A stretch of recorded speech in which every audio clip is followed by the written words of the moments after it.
আজকে আমরা রাইনোর একটা খুবই ইউজফুল কমান্ড সম্পর্কে জানবো, সেটা হচ্ছে এক্সট্রুড কার্ভ। সো শুরুতে আমরা এখানে কয়েকটা জিওমেট্রিক শেপ নিয়ে নেব। উম, okay, যে কোনো শেপের কয়েকটা হচ্ছে আমি জিওমেট্রিক শেপ নিয়ে নেব। আমি মেনলি এখানে রেক্টেঙ্গুলার নিচ্ছি। ওকে, নেক্সট ওয়ান হচ্ছে এটা, অ্যান্ড তারপরটা হচ্ছে এটা। ওকে, ৩টা। আমার বেসিক্যালি ৩টা ডিফারেন্ট টাইপের হচ্ছে এক্সট্রুড কার্ভ এই কমান্ডটা দিব। সো ফার্স্ট ওয়ান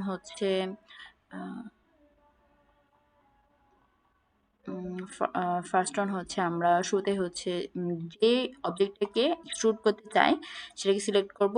দেন কমান্ড করব হচ্ছে এক্সট্রুড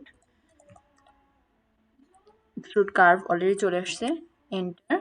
সো আমরা এখানে দেখতেছি যে আমার একটা ডিরেকশনে হচ্ছে আমার এই অবজেক্টটা এক্সট্রুড হচ্ছে। সো আমি শুরুতে এই ডিরেকশনে রাখলাম, এক্সট্রুড করলাম।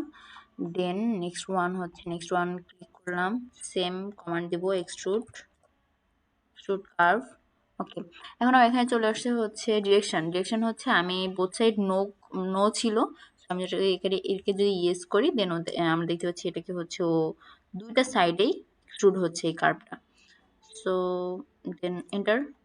ওকে, আমি কোনো মেজারমেন্ট দিচ্ছি না, নর্মালি হচ্ছে জাস্ট মেজারমেন্ট ছাড়াই হচ্ছে এই করতেছি। ওকে, সো যদি আমরা দেখি নেক্সট ওয়ানের জন্য আমরা একইভাবে এটাকে হচ্ছে কমান্ড দিব, এক্সট্রুড কার্ভ এন্টার।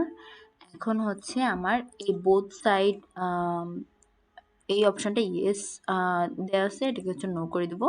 দেন ওকে, আমি হচ্ছে যে কোনো একটা ডিরেকশনে আমি হচ্ছে ওকে লোয়ার ডিরেকশনে প্লেস করলাম। দেন আমরা এখানে দেখতেছি যে যদি একটু খেয়াল করি, ওকে, ৩টা ইসে হচ্ছে আমার এই অবজেক্ট ৩টা হচ্ছে এক্সট্রুড হয়েছে। একটা হচ্ছে সারফেস থেকে উপরে, একটা হচ্ছে সারফেসের উপরে আর নিচে বোথ সাইডে, একটা হচ্ছে শুধুমাত্র সারফেসের নিচের সাইডে। সো এটাই শেষ।